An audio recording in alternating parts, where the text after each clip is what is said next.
Greetings! It's so great to have you with us today. We're going to be working a psalm spell, and today we are on Psalm number 119. And this Hebrew letter is Gimel, and this is very commonly used to attract money. So why not? Let's try Psalm 119 to attract money.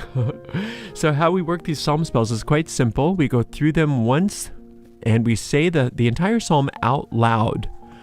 As an incantation, and then we go back through the psalm and we mine each verse for seeds of magic, and by contemplating those seeds of magic, we actually are planting those seeds deep in our mind where they take root and grow fruit after their kind. So this is Psalm 119 Gimel, and this is for attracting money.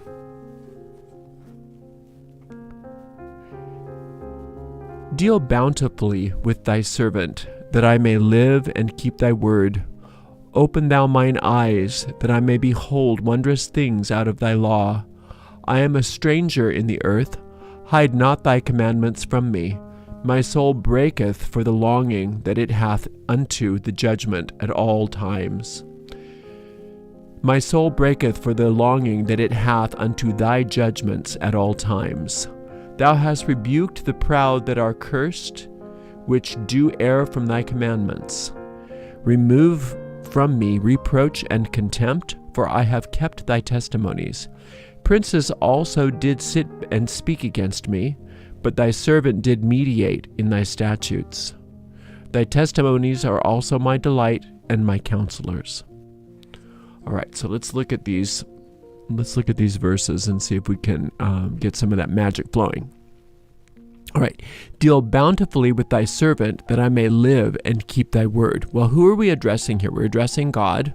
We're addressing the Lord of the Psalms, and the Lord of the Psalms is infinite intelligence. So infinite intelligence is the same intelligence that knows how to keep the planet revolving around a sun, and so it also is probably smart enough to figure out your finances. So it's a good place to go to, rather than trying to figure it out yourself. Deal bountifully with thy servant, that I may live and keep thy word. Now, bountifully, what is bounty? Bounty is not a paper towel company. Bounty is large, great amounts of abundance and prosperity. A bounty is a harvest, is a bountiful harvest, is a great amount of good. So dealing bountifully with thy servant. So we're asking God to deal bountifully with us because we serve God. And what does it mean to serve God? It doesn't mean that we give him coffee. To serve God means that we serve the qualities of God. Therefore, for instance, infinite intelligence, we serve infinite intelligence. We don't want to try to choose what we think is smart when infinite intelligence knows what is smart. So we ask to be guided by infinite intelligence rather than telling infinite intelligence what to do on our behalf. Infinite love is boundless. It knows no bounds. So we don't tell infinite love what to do and how to be in our lives. We ask infinite love to flow forth, and then we follow. We serve infinite love. So we put ourselves in right alignment with this force of the universe that we call the Lord in these Psalms, which is literally the force of all life. So deal bountifully with thy servant, that I may live and keep thy word. So to live is to thrive, and to keep to keep God's word. You know how to keep your own word. That means that you're going to tell the truth. Well, you keep God's word by telling God's truth. How do you tell God's truth? By asking what God's truth is. You ask for God's truth to be revealed to you. Also, God's word is not words in a book necessarily. God's word is the force of all creation. So if there is something that's created by God, then it's good. If it's not good, then it wasn't created by God. It means that it's an artificial something that we have superimposed over God's word. So we want to keep God's word, not our own. Open thou mine eyes, that I may behold wondrous things out of thy law. So open my eyes. That means I don't see clearly. I don't see. So if you're having financial lack, it's because you're not seeing clearly. You're not seeing the bounty that is God's holding forth for you. So open thou mine eyes, that I may behold wondrous things out of thy law. To behold something is more than just to look at it, is to become completely engrossed in it, to become completely enraptured by it.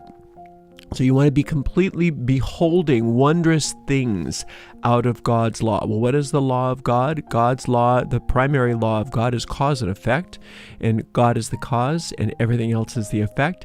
Cause and effect always works from the inside out. It always works from the top to the bottom. That's the flow of creation. So we want to have our eyes open so that we will behold wondrous things out of God's creation.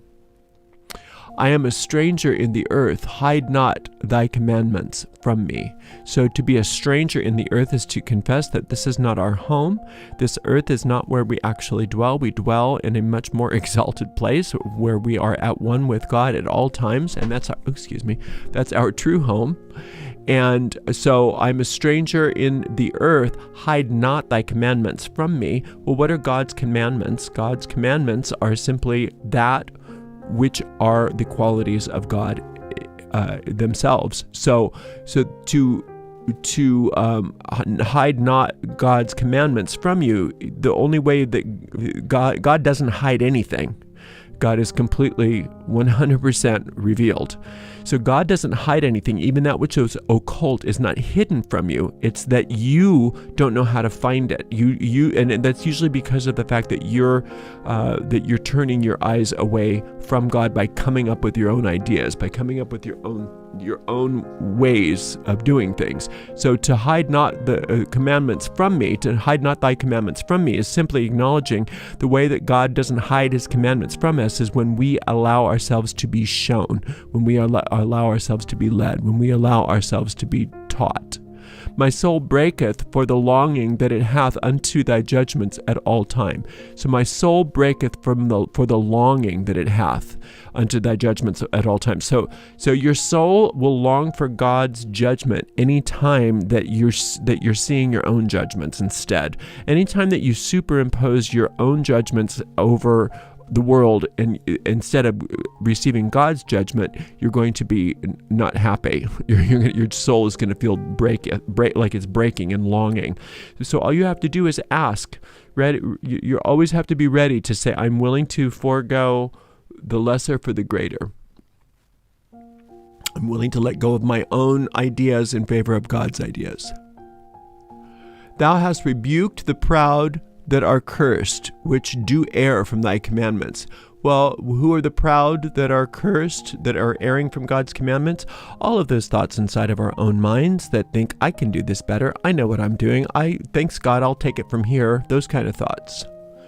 Remove me from reproach and contempt, for I have kept thy testimonies. So, we want to have our qualities of reproach and contempt removed from us because we have kept God's testimonies. Therefore, if we've kept God's testimonies, there is no room for anything but love. There is no room for anything but light. There is no room for anything but God's truth. And so anything that we superimpose on top of that is where we get reproach and contempt from. And God will remove those things from us. We don't have to remove them from ourselves. We don't have to purify ourselves of our own mistakes. In fact, if we try to do that, we'll make even further mistakes. All we have to do is go to God and say, I don't know what's going on. I don't know how to do any of this. I don't know what any of this means. Help me. And God will take care of it for us. Princes also did sit and speak against me, but thy servant did meditate on thy statutes. So princes sitting and speaking against us are those powerful experiences in our lives, things that look like that they are very powerful, that are showing us and trying to prove to us. And in this case, it's probably money. Princes speaking against you could be bill collectors, it could be the IRS, it could be all kinds of, whatever, wherever you're not getting enough money from, wherever you need this money from. So that's princes speaking against you. But thy servant, meaning you, did meditate in thy statutes. So that's how you take care of that. So instead of, even though the evidence in the world is saying, that you're broke, there's no way out, you'll never get it, you'll never do it, nothing good was ever going to come out of this. Even though those things are very loud, you say, yeah, but I'm going to meditate on God's statutes, because that's where the truth lies. And you'll notice that when you do that, when you meditate on God's statutes, meaning just contemplating the qualities of God, what are the qualities of God? Just think of them, infinite intelligence, perfect divine life, infinite life, the life principle itself, infinite love, unboundless beauty, all those things. Just think about them over and over and over again instead of your problem.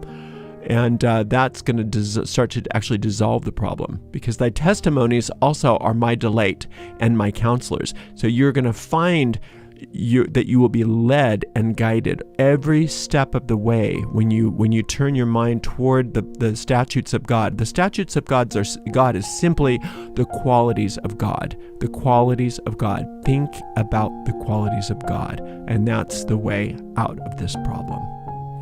All right, well, I hope that was interesting for you, and I can't wait to work another psalm with you. And until that time, blessed be.